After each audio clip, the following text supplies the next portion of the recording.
Fans Beyond Wrestling, this is Denver, Colorado, the man, not the place, bringing you a very special episode of All Killer, perhaps the most special one yet, emanating here at the Chikara Wrestle Factory after a great in-ring seminar from the one and only Lightning Mike Quackenbush, which focused on different techniques in tag team wrestling. And speaking of tag teams, what a resurgence we've seen in the tag team division in Beyond Wrestling over the last couple months with the introduction of the three teams that you see right here. The Minutemen, the Hoodz, and EYFBO. Of course, the Minutemen, they beat the Hoodz. But then the Hoodz, they beat the Minutemen. But then EYFBO, they beat the Hoodz. But then the Minutemen, they beat EYFBO. So that brings us to this match where all three teams are going to be sharing the ring at the same time. We've got the man that's been dubbed by the other wrestlers here as Sober Pinky, Devin Blaze, getting slapped in the face by the Heat, Chris Pyro. Two of the smallest competitors in the match, two of the quickest as well. Of course, the Minutemen and the Hoodz, their rivalry, very storied in New England. Now as both teams are branching out, looking to continue that rivalry, trying to expand it, maybe across the entire United States. These two teams know each other so well, but a moment of hesitation on a Chris Pyro cost him. Devin Blaze connecting with a shot to the chest. The one neutral corner in this contest, Chris Pyro holding on, and Devin Blaze taking him down with that modified arm drag.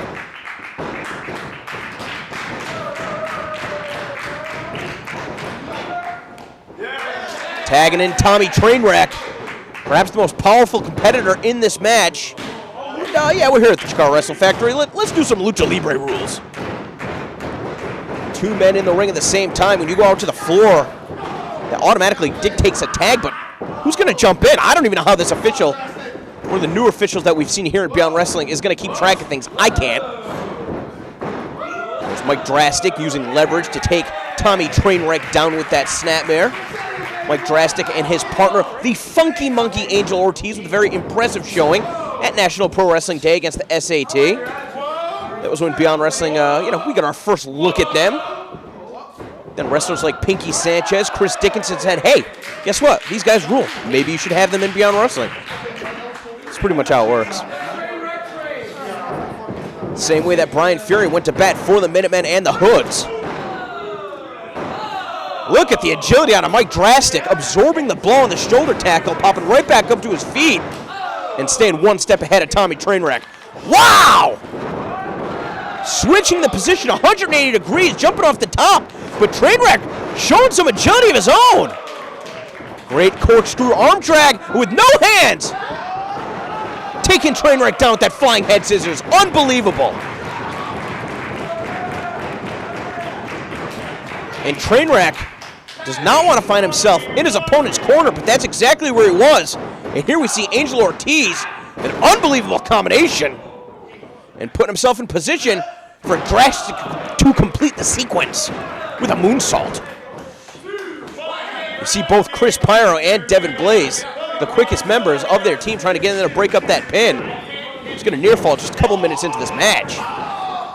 That's where the size and strength comes in handy, though. Trainwreck setting Funky Monkey into his corner now. Funky Monkey up and over, immediately turns his attention to Devin Blaze. Trying to take him down with that O'Connor roll style pin. Gets projected off right to his opponent. Able to catch himself on the apron and springboards himself in just to take Devin Blaze down with that arm drag. Funky Monkey maybe celebrating a little prematurely, since Tommy Trainwreck was behind him. Got caught with the combination, the STO and the senton. Now that rolling cradle. There we see Davey Cash in there to break up the pin. Got a lot of new wrestlers here. Wanted to hone their craft. One of the best wrestlers in the world in Lightning Mike Quackenbush. Going to see a lot of tag team matches featured in this episode of All Killer. Perhaps even a classic one. Yeah, that's right. The Doom Patrol reuniting for one night only to take on the makeshift team of JT Dunn and Anthony Stone.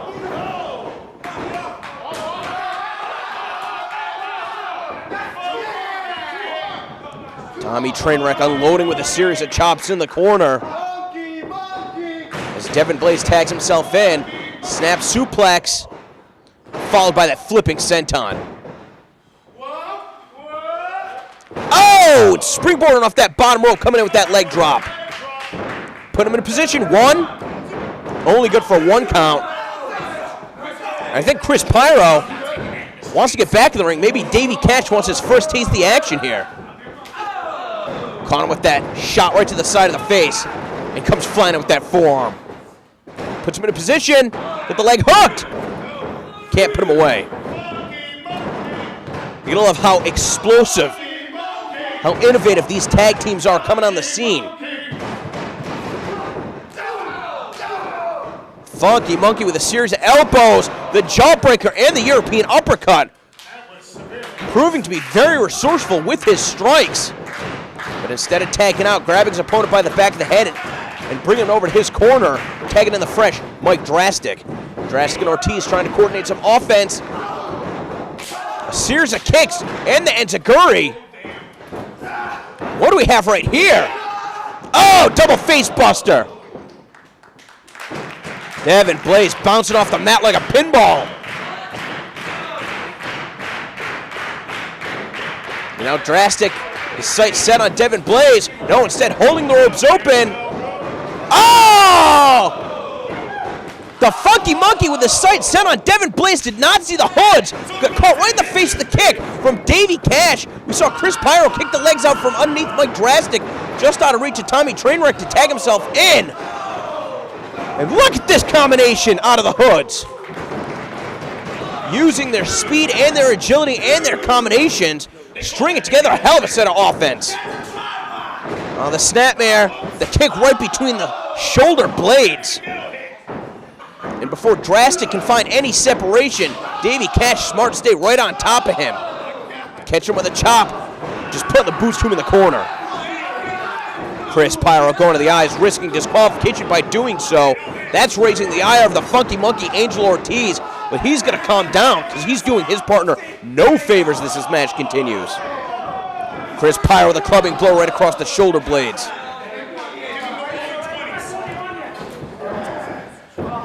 Assessing the situation, but that's time wasted. Drastic fires back with a forearm of his own. Oh, caught him in the midsection with that soul butt. We're going to send him for the ride. Chris Pyro holding on to the ropes. Oh, a glancing blow. And he gets caught with a kick from Mike Drastic. Drastic's going to get over to his partner, but instead, looking to build momentum off the ropes. The misdirection, and comes flying out with that 1-foot drop kick.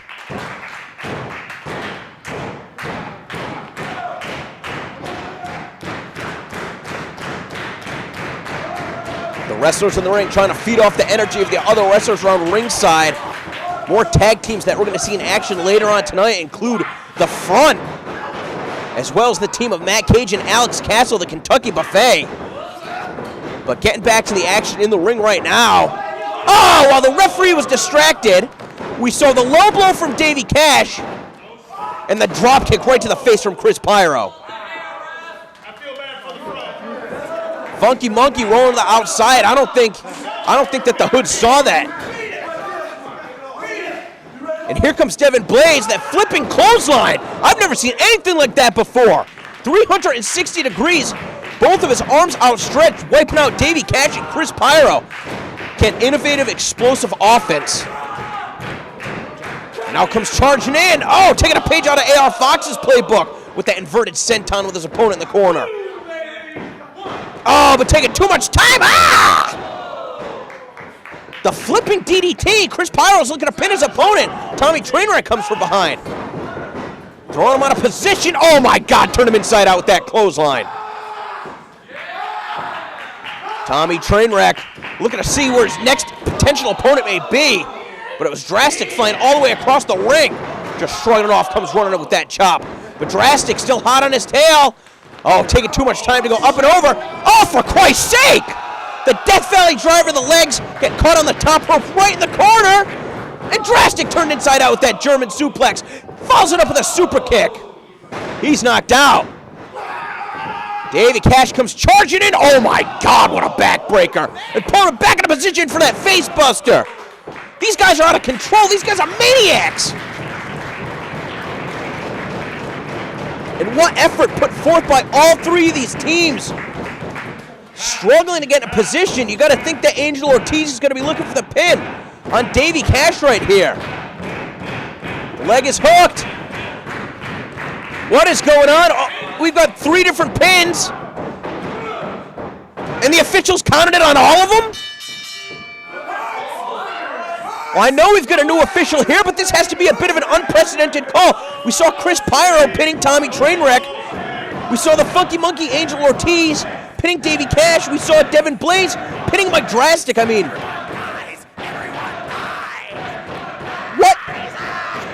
what's going to be the ruling? I mean, Funky Monkey. Okay, so the team of EYFBO. No. The Minutemen. The Hoodz. Well, take a look at this incredible exchange. The final moments that fireman's carry right into the pendulum backbreaker and then driving him down the facebuster. But that was after a solid minute of nonstop melee. And I think that if we were coming to this match to see who the best new team in Beyond Wrestling was, there's many more questions that have yet to be answered. Well, I think that we're going to have to figure out something, some way, somehow, where we can get a resolution to this, so that one of these teams can prove that they stand tall above their opponents. The Hoodz dipped out quick. And there you see the Minutemen and EYFBO asking for one more match. And I think that's something the wrestlers here at Beyond Wrestling want to see. It's something that I certainly want to see.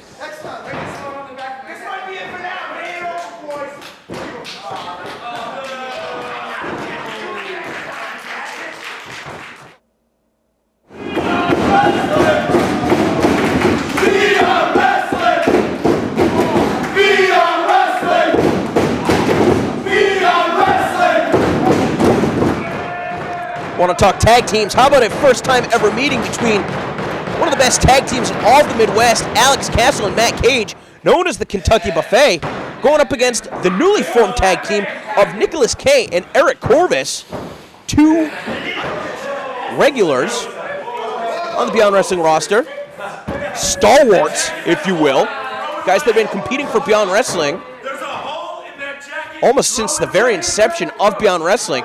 Corvis at the very first taping, and Nicholas Kaye debuting against the former Johnny Mangway. Of course, at the time, Nicholas Kaye, known as Nick Talent, reinventing himself in the most recent months. Bit of an entrepreneur.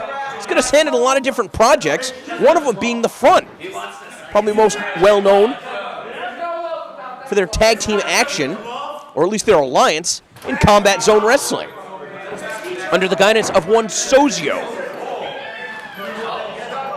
So perhaps here today we've seen Eric Corvis and Nicholas Kaye coming together to try and work on some future strategy if the opportunity arises to compete together as a tag team in CZW, as they did against Sugar Dunkerton and Aaron Epic, the KOA, probably the biggest and best tag team on the Beyond Wrestling roster, or if they have to do some bidding on behalf of Niles Sozio Young.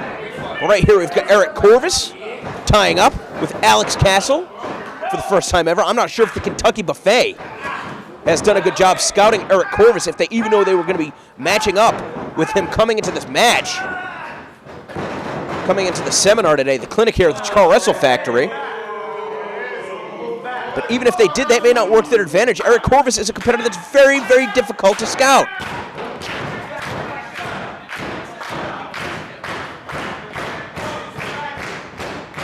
With that said, I don't know how familiar Nicholas Kaye or Eric Corvis are with the Kentucky Buffet. We see Castle and Corvis squaring up once again. Castle's got a bit of size on Corvis, just shoves him down to the mat, and immediately picking away at that left leg. Here comes Matt Cage. 2 shots to the gut, the wishbone, and the double knee DT. That's doing a whole lot of damage to a lot of different parts of both legs of your opponent. Pulling away at the groin, pulling away at the hamstrings, trying to jam up the ankles and the knee. You're going to think that Corvis is going to be moving around much slower. Just the early moments of this match. Couldn't get out of the way of that flying calf kick from Matt Cage. Goes right into the pin, only a 1 count. Nicholas Kaye, stir crazy on the apron. And a wild overhand shot. Follows it up with a headbutt. And a European uppercut. So far, great variety of strikes coming out of Matt Cage. Certainly looks to be the quicker of the two members of the Kentucky Buffet. Castle holding the hand in place. And Cage comes flying in with that 1-foot drop kick. Corvis getting the right shoulder off the mat. Now trying to go for some separation. Pushed him right into the waiting arms of Nicholas Kaye. Caught him on the neck. Oh! Just spinning up with that headbutt. And a standing clothesline is enough to take his opponent down. Just inverting himself with that senton. Well over 200 pounds of Eric Corvis coming crashing down, driving the wind out of the chest of Alex Castle. And here comes Nicholas Kaye. Being held in position, and another senton.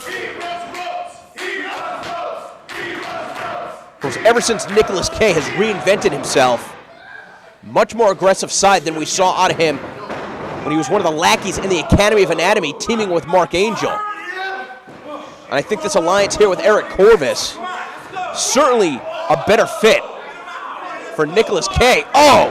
Who used that elevated neck breaker with his opponent's leg hung up on the ropes to drive him down at a much higher angle, right in the back of his skull.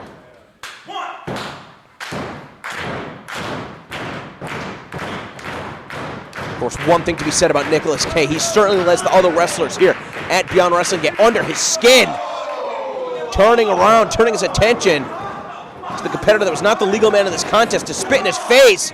Corvis was looking to do a 2-on-1, and his plan got foiled. I think Nicholas Kaye thinks that Corvis took him down, but instead he gets pushed back in the wrong part of town, and here comes Matt Cage. Ducking out of the way of that clothesline attempt, caught him hard with the elbow, and another one of those wild open hand strikes. Ow! Came charging in with the knee. He's calling for another one. Another knee! Matt Cage pulling no punches, pulling Nick Talon. Excuse me, he'd be mad if he heard this. Hopefully he's going back and watching this match, learning from some of his mistakes.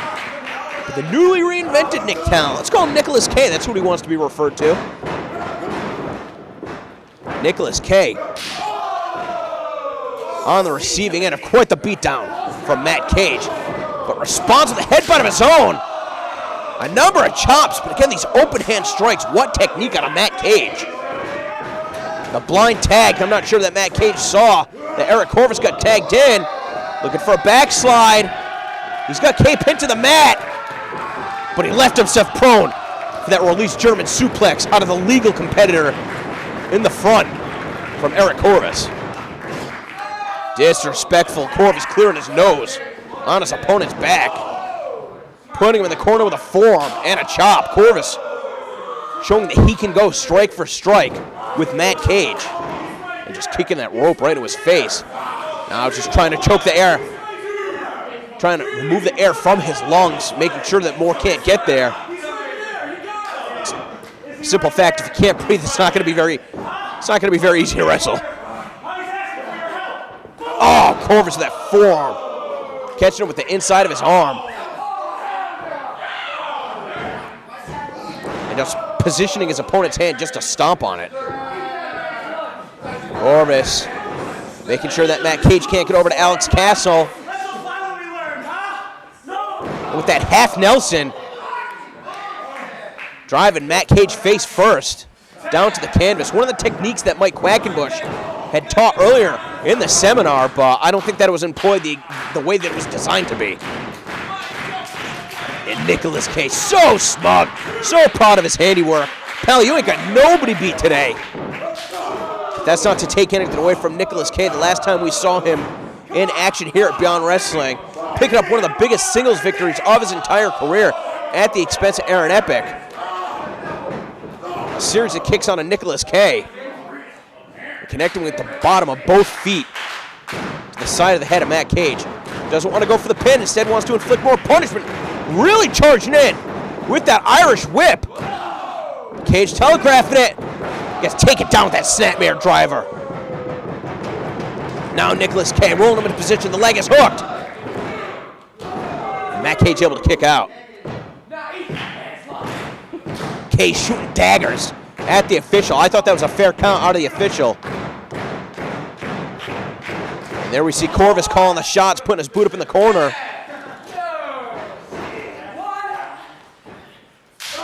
Look at this.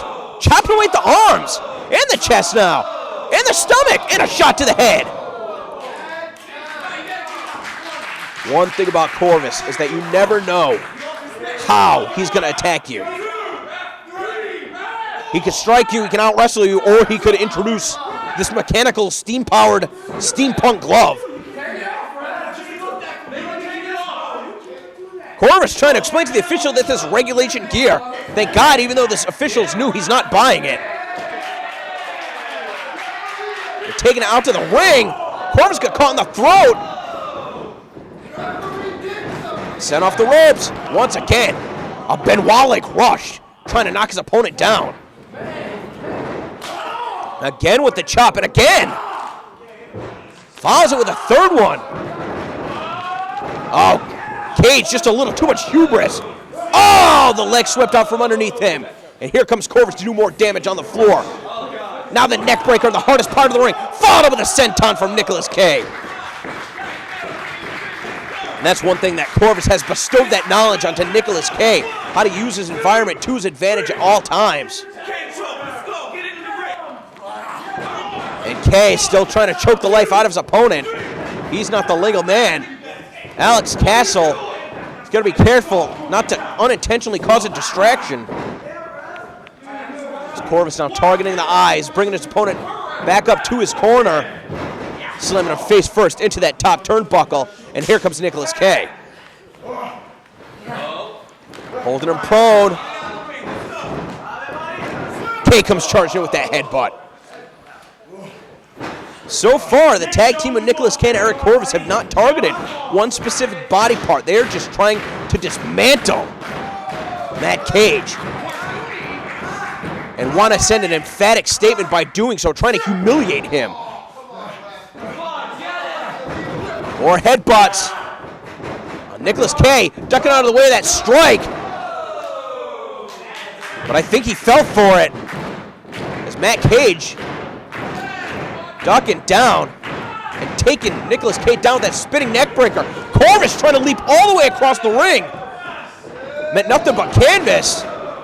And now the back elbows from Alex Castle. Castle sends Corvis. Corvis catches himself on the apron. Got kicked in the face. Oh, nasty angle with his legs caught up in the rope. Coming down with that DDT. Nicholas Kaye comes charging in. This is wildly with the clothesline. Stopped right in his tracks. Oh, with a kick to the gut and a kick to the side of the head. And now the half Nelson slam. Put him in a position. Castle able to sidestep Corvis at the very last second. Corvis crashing hard to the buckle. Got kicked in the face. And here comes Matt Cage. Flying knee. Kick to the back of the head. And a low super kick. Here we go for the pin. Talent's in there, break it up. Excuse me, Nicholas Kaye. I should know better. Of course, Nicholas Kaye, one half owner for WSU, Beyond Wrestling's sister promotion. What a combination, kicking the legs out from underneath his opponent. Driving the knee in his face. Position him up on that top buckle. This guy's a 2-on-1 wrecking crew, taking it to both Corvis and Kaye. Look at these combinations out of Cage. Oh, but Corvis trying to eliminate him, clotheslines him right over the top rope. Corvis with the drop kick to a charging opponent. And Nicholas Kaye trying to position himself on his opponent. Having difficulty balancing himself on the ropes, so it comes down with both knees right to the back of the neck. Can't put him away. Nicholas Kaye looking over to Corvis, asking what's next. And while they're trying to communicate in the ring, Cage taking Nicholas Kaye to the floor, sending him face first into the wall. And Corvis with a chop to Alex Castle. These two are trading bombs in the ring. Here comes Cage from behind. Now looking to send Corvis for the ride. Corvis putting on the brakes, sending the Kentucky Buffet members into one another. A kick to the face. Oh! And sending Matt Cage, driving him skull first down onto the knees. Alex Castle Going into the pin. Now we see Corvis really starting to get frustrated here. Looking to the outside, seeing where Nicholas Kaye is. Kaye's not even stirring right now. Corvis is going to have to do this on his own. And Nicholas Kaye finally with the wherewithal to get back into the ring. Having a little difficulty coordinating their offense. Oh, a nasty spill to the floor. Oh! Tripping up Nicholas Kaye and following right in with that drop kick. The burst of speed that we've seen out of the Kentucky Buffet, honestly, I cannot tell you the last time I've seen a combination that works tandem offense like this. A lot of misdirection, a lot of confusing their opponents to lure them into unsuspecting traps. Nicholas Kaye kicked face first off the apron, right into the garage door. These guys are going to tear down the Jaka Wrestle Factory. I think Corvis climbed underneath the ring. We see the official checking on Nicholas Kaye. Where did he get that power glove back from? That steam-powered glove. Oh! And that's good enough for the knockout blow. Shit cannon Matt Cage hiding the glove. Are you kidding me? In the front, stealing a victory over the Kentucky Buffet.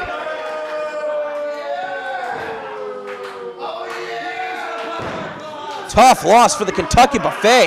You see Eric Corvis comes charging in with that forearm, with the glove, for added emphasis. Matt Cage still wants to fight. Eric Corvis having to restrain Nicholas Kaye. Matt Cage rightfully calling him out for that cheap victory. But at the end of the day, the competitors having their hands raised are Eric Corvis and Nicholas Kaye, as Eric Corvis creeping ever so close to that #1 rank. Nicholas Kaye's hot on his trail. Going to be very interesting to see how the relationship between Nicholas Kaye and Eric Corvis grows, if it's something that's simply a business relationship as it relates to the front.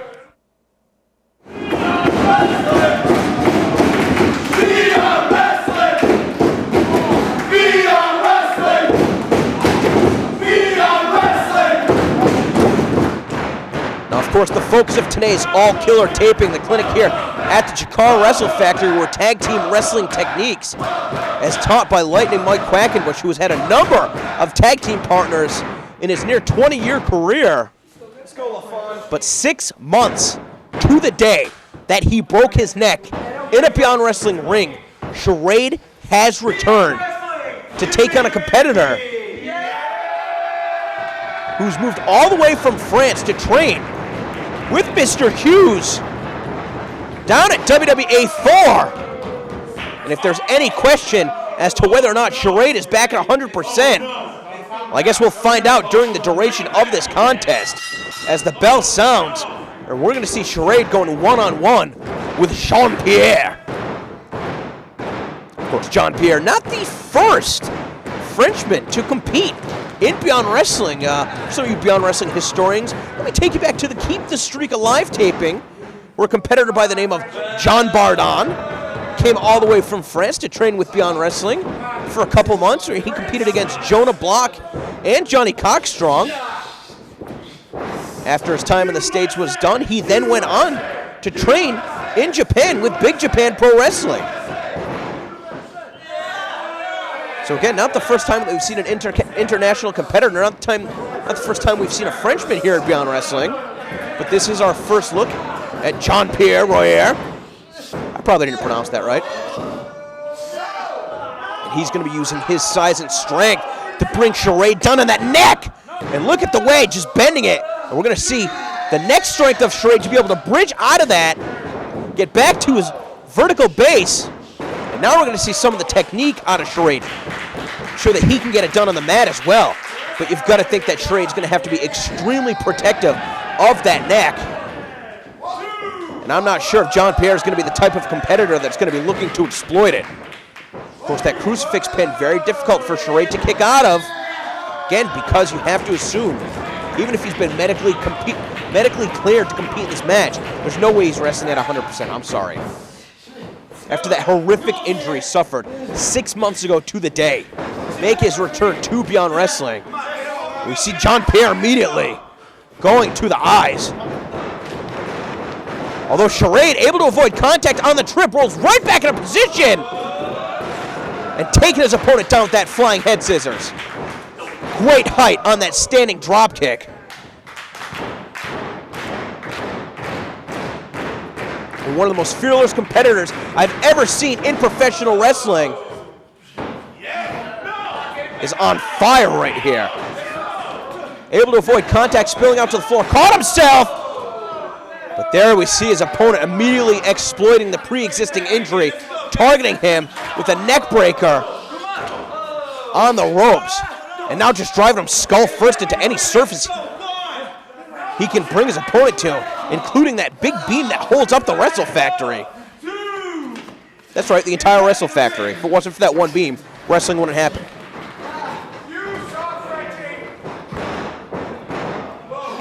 That could have been a mistake right there. He had his opponent down. I don't know why he would want to bring it back up to his feet, except perhaps in his debut to send an emphatic message to the other wrestlers here at Beyond Wrestling.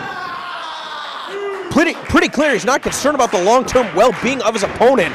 If he's looking to exploit that neck injury, there's more than one way to beat your opponent. But then again, you got to think that Charade had to have known coming into this match that he had to be particularly protective of his neck. We even saw him wearing his neck brace into the ring, so it's an obvious target that his opponents are all going to be gunning for.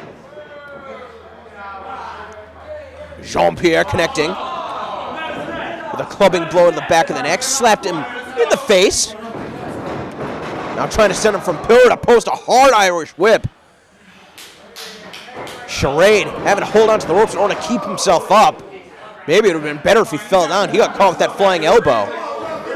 Now Jean-Pierre sending his opponent from pillar to post once again. A hard whip into the buckles. And again comes charging in with all of his body's weight.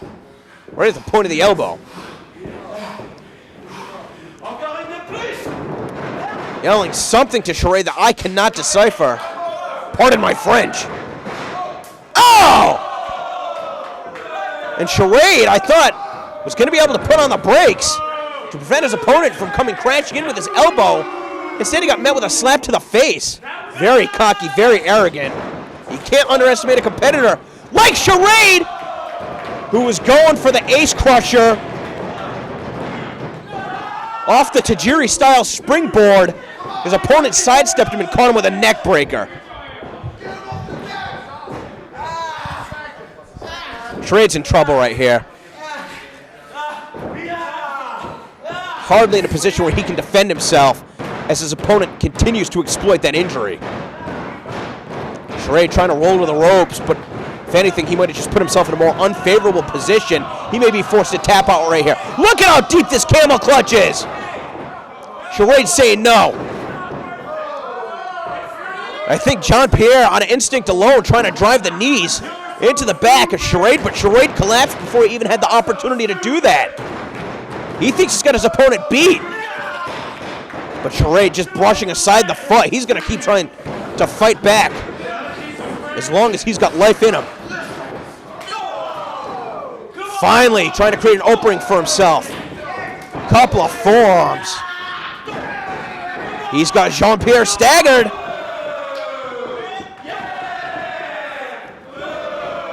Glancing blow. The forearm, the soul butt, the kick to the face. Jean-Pierre blocking that final enziguri attempt and connects with a European uppercut. Of course, one of the former trainers here at the Chikara Wrestle Factory, one Claudio Castagnoli. If he was still around, perhaps he could have taught Jean-Pierre a thing or two about how to be very European, about how to connect with those European uppercuts. As we saw Charade sweep out the legs, threw his opponent down to the mat, went right for the pin, while he's got his opponent down, just driving his forearm into his face. Jean-Pierre trying to fight back. Couple shots to the midsection. Charade coded him in right there. Spinning him around and taking him down with that German suplex. And you got to wonder if Charade's neck was at 100%, if he would have been able to maintain a more effective bridge to keep his opponent's shoulders pinned down to the mat. Charade trying to feed off the energy here of the other wrestlers in Beyond Wrestling. Such a courageous performer. I don't know how many, I honestly think that may have been unprecedented injury that he suffered back at Armory Amore against the Black Baron when he missed that double moonsault. So it's hard to say how many wrestlers have ever come back from such an injury. I don't know if anybody's ever suffered an injury like that. Oh, and there we see the snap, backslide, trying to drive his opponent down hard in his neck, right into the pin. Charade with the snapmare rolling through and comes flying in with that palm strike. Now Charade sizing up his opponent. Great execution on that standing shooting star press. The impact right into the pin. Well, Jean-Pierre proving to be one tough cookie.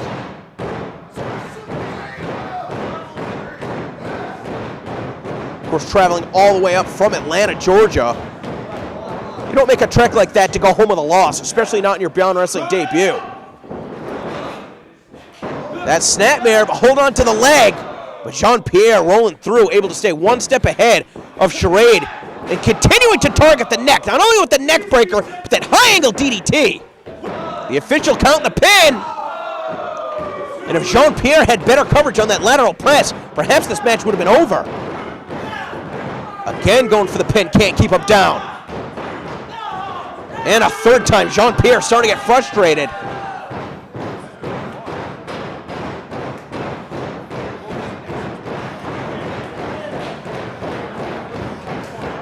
Charade, though, trying to bring the fight to his opponent. Now we see the snapmare, and this time swept the leg out from underneath him to drive him face first down to the mat. Rolling off the ropes, catching him with that neck breaker. That's going to be some sort of retribution for Charade right there. Oh, but only a 2 count, 2.9, says the official. Hard to tell from my vantage point, but I believe Jean-Pierre got the right shoulder off the mat. And there we see Charade with a corkscrew press coming down on his opponent's head. And that's enough to pick up the victory. Surprised to see Charade pulling out the high-risk offense like that, but having to dig deep to put his opponent away. And getting his hand raised in victory as a result. And we hear the wrestlers here at the Jaka Wrestle Factory chanting welcome back symbolically. Charade grabs that neck brace. Take another look at this right here. The corkscrew moonsault right in his opponent's face. And that's enough to put him away. And whether or not Charade is back at 100%, still proving that he's willing to take those risks.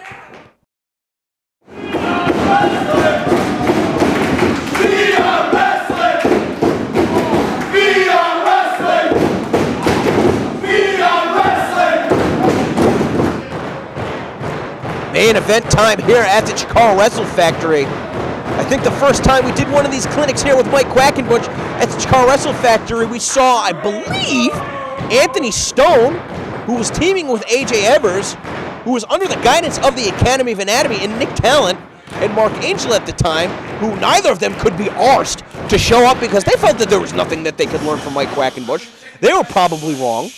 And across the ring from Anthony Stone and AJ Evers in that very day was the professional revolution of JT Dunn and Leon St. Giovanni. That was approximately a year ago. So it's interesting to see how much has changed in Beyond Wrestling.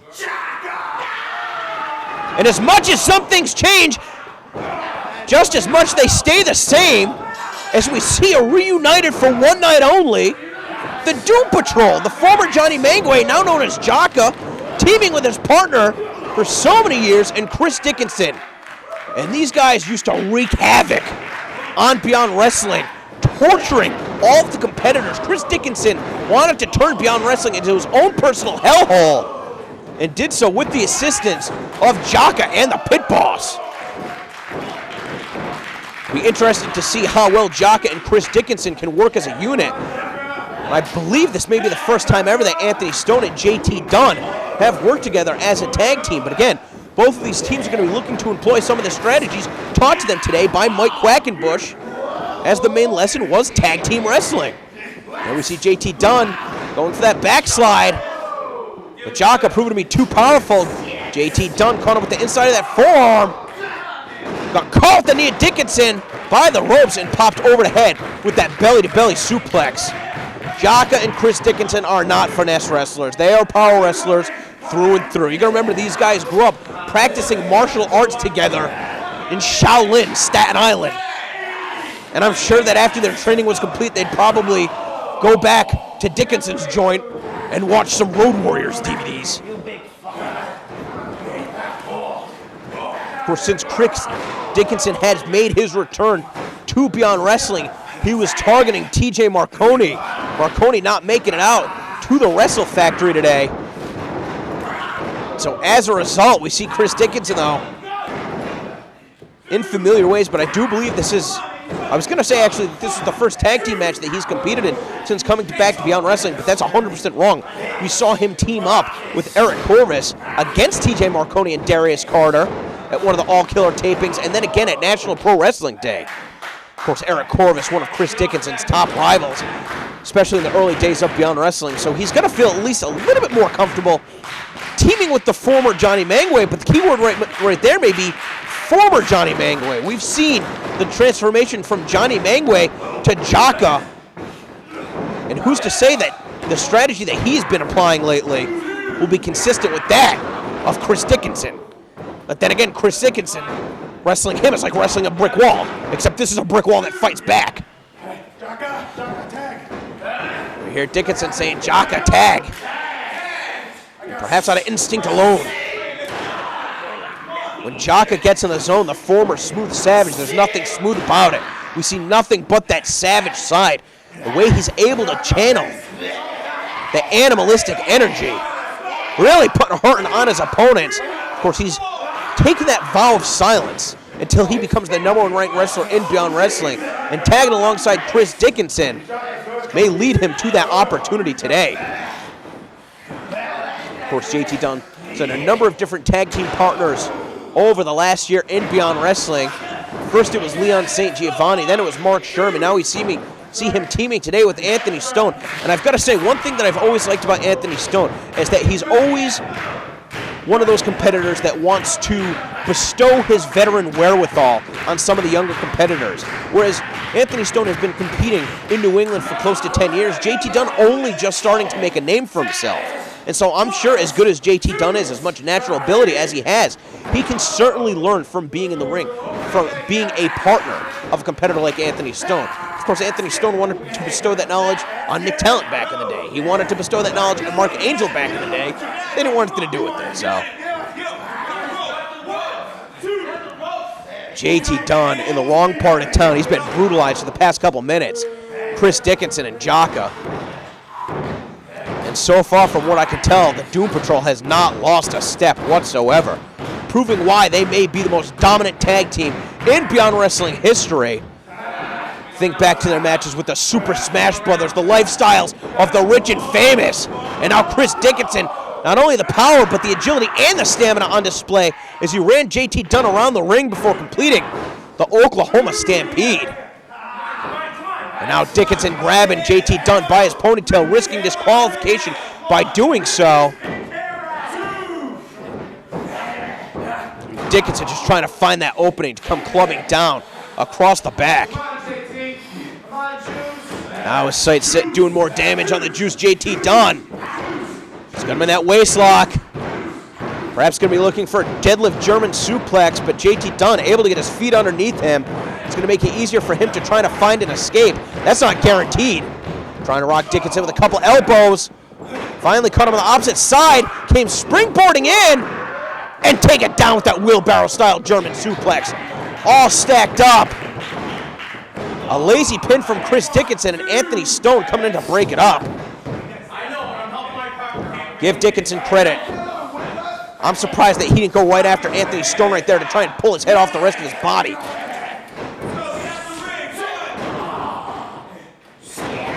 Now here we see Jaka diving up with the headbutt right into the lateral press. Of course, the last time we saw Chris Dickinson in action, one of the worst beatings we've ever seen in Beyond Wrestling history, practically annihilating Frankie Arion at the CCW Academy. Of course, we saw Jaka in singles competition that day as well, going up against Johnny Cockstrong and able to defeat him. One of the biggest wins of Jaka's career here at Beyond Wrestling.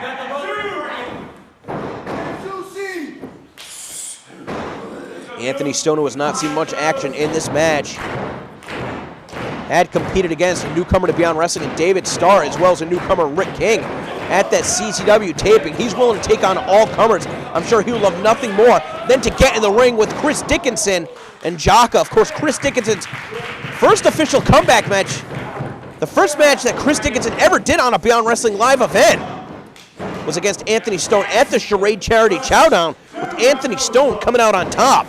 So you almost gotta wonder if perhaps the strategy of the Doom Patrol is to try and prevent Anthony Stone from getting in the ring. I mean, we've seen Anthony Stone knock off the KOA. We've seen Anthony Stone defeat the #1 ranked wrestler in Beyond Wrestling. It was Anthony Stone that actually served Mark Angel his first ever loss after going undefeated for an entire year in Beyond Wrestling. Anthony Stone's a bit of a world beater. He's certainly got that Portuguese temper letting it get the better of him right now. He's screaming at the official, but not doing JT Dunn any favors as Dunn is getting choked in the corner. And the Doom Patrol, there's been nothing pretty about their offense so far in this matchup. Been very effective. And Dunn's going to be just a couple seconds away from getting put under. Dickinson rolling him into position. So much impact on the chop. Took him right off his feet. And Dickinson just continuing to wear away, bending the rules to his advantage. As we see Jaka with all the taped fingers. Of course, JT Dunn, thank God, no longer under the guidance of John Horner in the Professional Revolution. Some unbelievable matches he's had in the last year. That Young Lion Cup qualifier match back in Everett, Massachusetts. The singles match against Dave Cole at Armory Amore. Hey, how about this? When you're done watching this episode of All Killer, if you don't already, subscribe to youtube.com/beyondwrestling. I'm sure we'll be putting more matches up featuring JT Dunn. And after you do that, why don't you take a search, see some of the matches we put up with JT Dunn here at Beyond Wrestling, where he's been able to display a lot more offense than what we've seen so far in this match. Very, very one-sided, as Chris Dickinson and Jaka employing what perhaps may be a perfect strategy.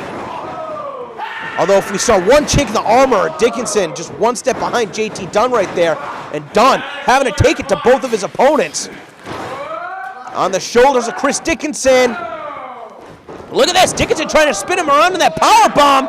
Oh, got to take it down with that face buster. That was what Dunn needed to do. He needed to use his quicks. Is that something that you can use? Can you use your quicks? He needed to use his speed and his agility and his wits and his quickness to get one over on Dickinson. That's what he did right there. I don't like his chances right here. I don't even think he knows where he is right now. Perhaps on instinct alone. We saw him looking over to the opposite side of the ring, finally with the wherewithal realizing where Anthony Stone is, and Chris Dickinson.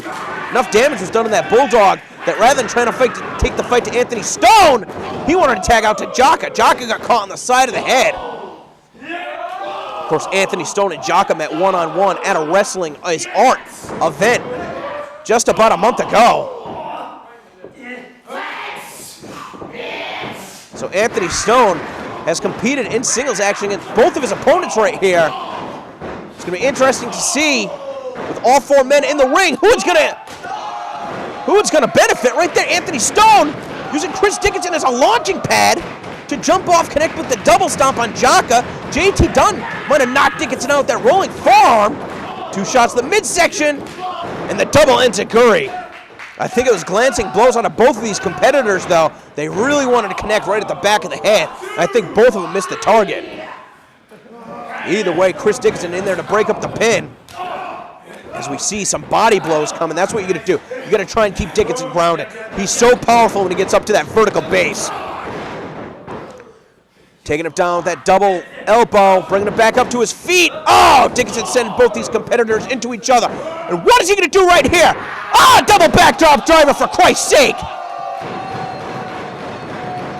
Dumping both JT Dunn and Anthony Stone on their heads.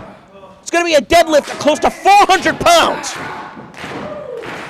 But that's how powerful Chris Dickinson is. And as big and as bad as Chris Dickinson has been, I don't think we've ever seen him in the shape that he's in right now. Bigger and better than ever. Oh! The elevation on that choke powerbomb. The official making a rookie mistake right there, and that could have cost Doom Patrol the match. I thought Dickinson was going to go after the official. Instead, going after JT Dunn. Doom Patrol not letting that error on the official's part get underneath their skin. You see Dickinson telling Jaka to stay in the apron, tagging him in. As they have their sights set on Anthony Stone. Looks like Dickinson's having some trouble communicating with the former Johnny Mangway. Jaka came charging and caught with that forearm. Anthony Stone getting both the knees up. Great sunset flip, but Dickinson's just too strong. Rolling through. Oh, and the powerbomb neckbreaker combination. Stone's toast. Wow, JT Dunn having to break that up at the very last second. JT Dunn trying to perch himself on that top turnbuckle. We see Chris Dickinson and Johnny Mangway, the former Johnny Mangway. They had their sights set on Anthony Stone. They turned right around to that double cross body. JT Dunn, a boot to the midsection. He's got Dickinson hooked up. Jaka fell for the trap. He fell down to the mat when he got caught with a neck breaker. JT Dunn, sights set on Dickinson. What's he got in mind right here? He's gone out to the apron. Perhaps going to be springboarding off that top rope. Oh, pulling himself up. Got his feet kicked out from underneath him, and he landed hard throat first on that top cable. Oh, Anthony Stone going for the drop kick. Oh my God! Almost threw him into the fucking ceiling. Now Dickinson with the arm hooked, and this is a position Anthony Stone doesn't want to be in. Takes him down with the Brain Eater. And the exclamation point, the diving splash from Jaka. 1, 2, 3.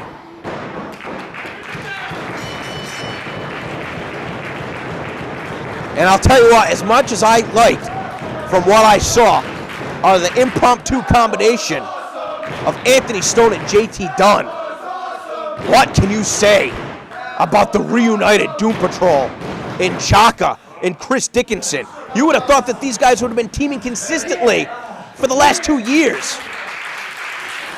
Again, it's funny, as much as things change, how much they stay the same.